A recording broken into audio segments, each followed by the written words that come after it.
بما اننا داخلين على الشتاء، لو لقيتي البندل دي في اي حته هاتيها على طول، هتكفي معاكي ترطيب الشتاء كله، وسعرها طبعا تحفه، سعرها اقل من 200 جنيه. هتلاقوها بقى على نون وعلى جوميا وفي الصيدليات وفي كل حته حرفيا هتلاقوا الشكل ده، او هتلاقوا معاه نازل معاها نوع تاني من الكريم بتاع الشيا ده.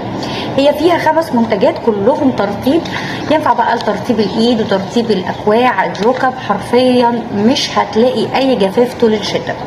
الكريمين دول هاند كريم، ده ترطيبه اقوى شويه، القوام بتاعه عامل زي الفازلين كده لان قوامه تقيل شويه. عايزه اوريكم شكله بيبقى عامل ازاي. بصوا كده بيطلع القوام تقيل، وحرفيا ترطيبه وهم، ما بيلزقش الايد، مش بيدهن، بس ترطيبه تقيل قوي.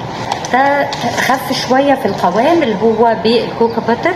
بصوا القوام بتاعه برضو عشان تبقوا عارفينه، ده قوامه كريمي شويه. بصوا ده قوامه كريمي شويه، بيندمج برده بسهوله وما بيعرقش الايد خالص، بالعكس ترطيبه هيبقى حلو قوي معانا برده في الشتاء. الاخر حاجتين الاديشن ده اللي هو بالشيا باتر، في منه نوعين تاني، في بالكولاجين وفي بالجوجوبا اويل وفيتامين اي. بصوا هو قوامه تقيل بس ما بيدهنش الايد خالص، امتصاصه سريع جدا وترطيبه قوي جدا جدا.